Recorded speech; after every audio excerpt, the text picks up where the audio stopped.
Patrimônio Cultural do Brasil, a Concatedral de São Pedro dos Clérigos, em Recife, é uma construção do século XVIII. Importante na trajetória dos pernambucanos, traz um registro marcante da arquitetura e da arte sacra da época. Fé na Estrada de hoje vem até aqui recuperar essa história. Entrar aqui é viajar no tempo e visitar uma das mais belas igrejas do Brasil. Impressionam a riqueza dos delicados detalhes entalhados na madeira, a perfeição das pinturas, as imagens sacras centenárias que participaram da história de vida de milhares de pernambucanos ao longo de mais de 200 anos. Símbolo do barroco, a inspiração arquitetônica veio das igrejas portuguesas. Encontramos objetos de arte, encontramos características arquitetônicas únicas aqui para o estado e para o Brasil também, não é? Na sua fachada, nós encontramos, com uma fachada barroca, nós encontramos torres simétricas e a nossa portada trabalhadíssima em cantaria. A porta principal toda entalhada com grandes almofadas em jacarandá. Isso são características suntuosas para a época.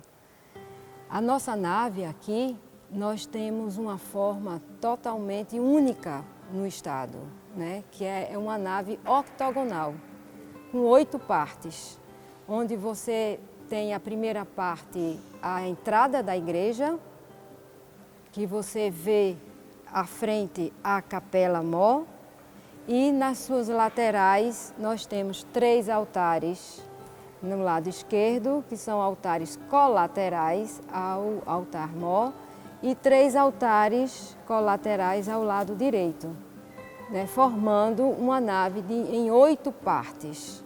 A igreja foi construída pela Irmandade de São Pedro dos Clérigos, que enfrentou adversidades para que a obra saísse do papel. A Irmandade surgiu em 1700. A Irmandade só conseguiu adquirir o terreno após 20 anos. Eles compraram 6 casas e um terreno onde era uma pequena horta para construir esta igreja. Então, de 1700, após 20 anos, só a partir de 1728 é que eles conseguem começar a construção dessa igreja.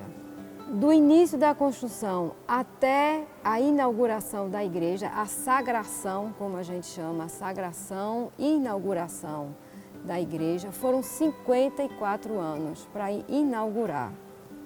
Não significa dizer que a igreja ficou fechada, porque ela foi inaugurada por partes, então a igreja foi aberta aos poucos.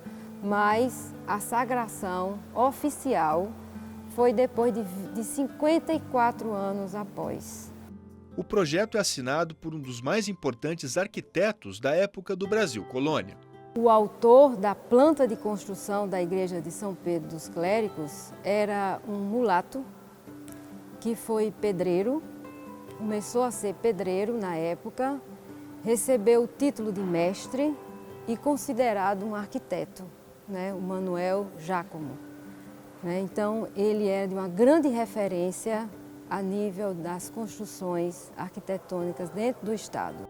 No forro, um dos trabalhos mais famosos do mestre João de Deus Sepúlveda está preservado exatamente da forma que foi concebido. É um teto em perspectiva, também raro, né, que é um exemplo, um marco para a nossa história.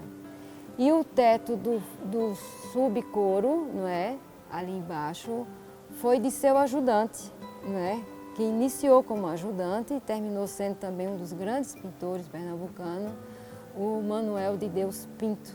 E você vê totalmente a diferença do tratamento dos pigmentos, não é? O João Sepúlveda, ele escolheu a pigmentação siena, amarronzada, e o Manuel escolheu mais as cores mais claras, não é? Mais transparentes. Então a gente vê a diversidade e a beleza artística e a diferença de cada um.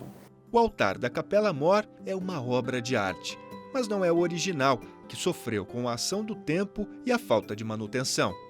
Um altar do estilo do último período do Barroco, que nós chamamos de estilo Dom João V, que é o rococó.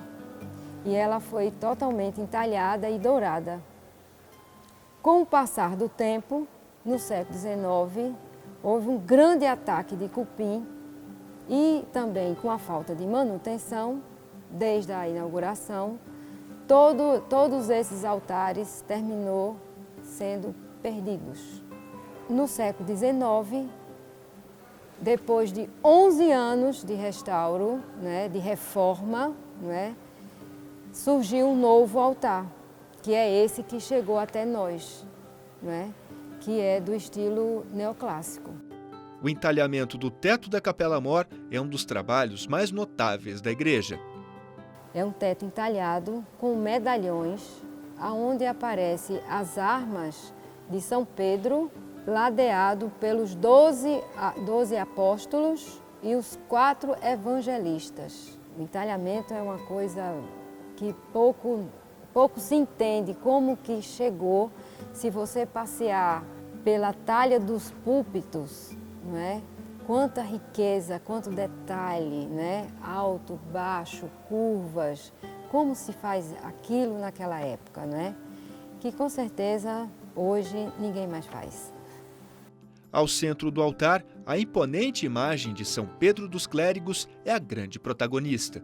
Como a igreja é São Pedro dos Clérigos, né? Então nossa principal imagem, que está no altar-mor, na parte central, é o nosso São Pedro, já com vestes papais, né, segurando sua cruz, e é uma imagem talhada que veio de Portugal também, encomendada a Portugal, né, e ela chegou na metade mais ou menos do século XVIII, bem antes da inauguração da igreja. As duas imagens que estão ao seu lado, né, no lado direito está São Paulo, e do lado esquerdo está Santo Antônio. As demais imagens são do século XVIII ou início do XIX.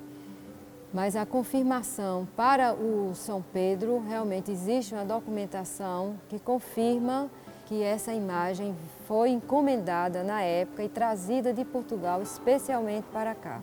A sacristia também é rica em preciosidades. Os imponentes móveis em jacarandá revelam a sofisticação da época. Nas paredes, telas lembram os bispos que passaram por aqui. E no forro, mais uma obra de João de Deus Sepúlveda. A igreja leva o nome de concatedral desde 1918, quando a arquidiocese passou a ter 2 sedes, Olinda e Recife. Como só existe uma catedral, a da Sé, em Olinda, São Pedro dos Clérigos passou a ser a segunda referência do arcebispado local. Além da importância religiosa, a igreja também foi fundamental para o desenvolvimento da música pernambucana. Durante esse século XVIII, na Igreja dos Clérigos também desenvolveu uma coisa muito interessante na época, que foi um local musical, foi um local onde se teve um centro musical muito ativo e que se desenvolveu aqui a música pernambucana com o nosso grande mestre Luiz Álvares Pinto, né, que é uma referência na música colonial brasileira, né? Isso também por causa... Por quê? Por que não foi em outra igreja? Né? Pela sua próprio desenho arquitetônico, essa coisa de ser octogonal, né? E ter uma cúpula também. Então, o ambiente perfeito para isso. Instalada no Pátio de São Pedro, a concatedral é uma aula de arquitetura, religião, arte sacra e história. É um espaço pedagógico. Isso aqui a gente aprende. É uma iniciação à alegria do saber. A alegria está em contato com a arte colonial que nos ensina quem somos hoje.